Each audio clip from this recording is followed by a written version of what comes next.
حضرت موسیٰ علیہ السلام کا دور پاک ہے اور جناب موسیٰ کلیم اللہ علی نبینا علیہ السلام 70,000 بندے کو لے کر کے نماز استسقاء کے لیے اور بارش کی دعا کے لیے آپ ایک بڑے میدان کے اندر جو ہے وہ 70,000 بندوں کو لے کر کے تشریف لائے۔ موسیٰ علیہ السلام رب کے کلیم ہیں، 70,000 بندہ موجود ہے۔ آپ نے ہاتھ بلند کیے، کہا مولا بارش چاہیے، بارش عطا فرما۔ اب کلیم اللہ دعا کریں، اللہ کا ولی دعا کرے تو اللہ تبارک و تعالی ولی کی دعا کو نہیں ٹالتا۔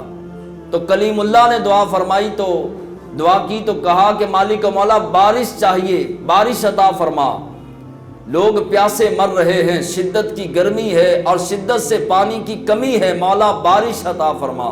جب دعا کی تو خالق کائنات نے وہی فرمائی، فرمایا پیارے اے موسیٰ، یہ 70,000 میں سے ایک بندہ ایسا ہے جس نے ساری زندگی کوئی نیک عمل نہیں کیا، کبھی میرے بوئے چڑھا نہیں، کبھی دروازے پر آیا نہیں، کبھی مجھ سے بات نہیں کی، کلام نہیں کیا، میری بارگاہ میں آیا نہیں۔ اے موسیٰ جب تک وہ 70,000 میں شامل ہے اس وقت تک میں بارش نہیں برساؤں گا۔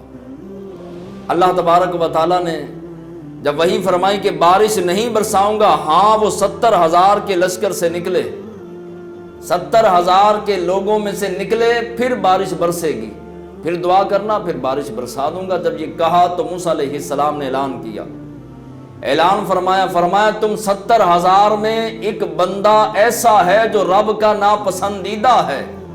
رب فرما رہا ہے کہ جب تلک وہ ان صفوں کے اندر رہے گا اس وقت تک بارش نہیں ہوگی۔ اب جو بندہ گناہگار ہوتا ہے اس کو سوجھ ہی جاتی ہے، کانے کو پتہ لگ ہی جاتا ہے کہ آواز دی کانیاں، تو اس کو پتہ لگ گیا میں ہوں اور مجھے ہی آواز دی جا رہی ہے، وہ سمجھ جاتا ہے۔ تو اب جو ہے وہ جب موسیٰ علیہ السلام نے اعلان فرمایا کہ وہ گناہگار، وہ بد کردار، وہ سیاہ کار، وہ بدعمال خود ہی نکل جائے، اب اس نے کہا کہ 70,000 بندہ مجھے دیکھ رہا ہے، اگر میں نکلا تو 70,000 کے سامنے ذلیل کر دیا جاؤں گا، ذلیل ہو جاؤں گا، شرمندہ ہو جاؤں گا، ساری زندگی ان کی آنکھوں میں آنکھیں ڈال کر بات نہیں کر سکتا، لوگ مجھ پر تھوکیں گے، پریشان کریں گے، ساری زندگی کوئی رشتہ داری مجھ سے نہیں کرے گا، کلام نہیں کرے گا، بات نہیں کرے گا، مینے ماریں گے، تانے ماریں گے اور کہیں گے کہ یہ وہی بد کردار ہے جس کی وجہ سے بارش نہیں ہوئی۔ اب اس نے دل ہی دل میں کہا مولا عزت رکھ لے، اے اللہ میری عزت رکھ، مجھے آج ذلیل نہ کرنا، میں تجھ سے صلح کا اعلان کرتا ہوں، تجھ سے وعدہ کرتا ہوں کہ آج کے بعد کوئی گناہ نہیں کروں گا۔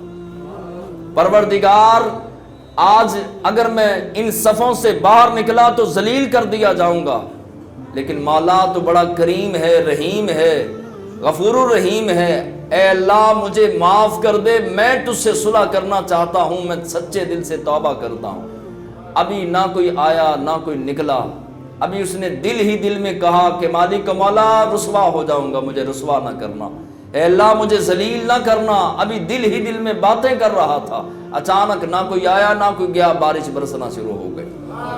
موسیٰ علیہ السلام نے عرض کیا کہ مالک مولا تو نے فرمایا کہ جب تک وہ نکلے گا نہیں بارش نہیں برساؤں گا، ابھی تو وہ نکلا ہی نہیں، ابھی تو نہ کوئی آیا اور نہ کوئی گیا تو بارش برسنا شروع ہو گئی۔ فرمایا موسیٰ او دی تے میری صلح ہو گئی، اس کی اور میری صلح ہو گئی، تو لہٰذا جو ہے وہ اس لیے بارش برسا دی۔ اچھا پروردگار صلح تو ہو گئی لیکن یہ تو فرما کہ وہ ہے کون؟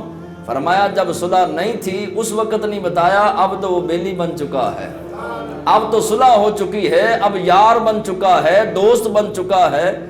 جب وہ دوست نہیں تھا اس وقت تجھے اس کا نام نہیں بتایا تھا، اب کیوں بتاؤں؟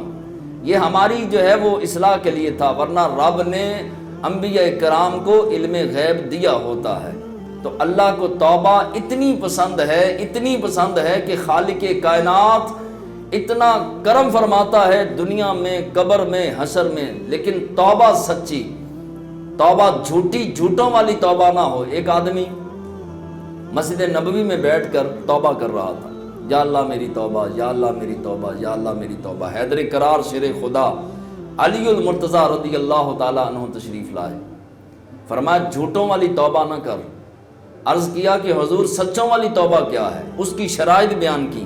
فرمایا سچوں والی توبہ یہ ہے کہ گناہوں سے نکلنے کا عزم مصمم کر، مضبوط ارادہ کر گناہ سے نکلنے کا، بعد میں لوٹ جانا، پلٹ جانا گناہوں میں تیرے لیے ناممکن ہو۔ پھر اگر تجھ پر فرض ہیں تو ان فرضوں کا جو ہے وہ ادائیگی کر، کسی کا قرض دینا ہے تو قرض ادا کر، کسی کا دل دکھایا ہے تو معافی مانگ۔ اس طرح آپ نے جو ہے وہ شرائط بیان کی اور فرمایا کہ یاد رکھ اگر کسی کی آنکھ میں مکھی کے سر کے برابر بھی آنسو آ گیا تو اللہ اس بندے کو بھی بخش دیتا ہے۔ توبہ کے ارادے سے، اللہ سے معافی کے ارادے سے اگر کسی کی آنکھ میں مکھی کے سر کے برابر بھی جو ہے وہ آنسو آ گیا، اس کا بیڑا پار بھی ہو جائے۔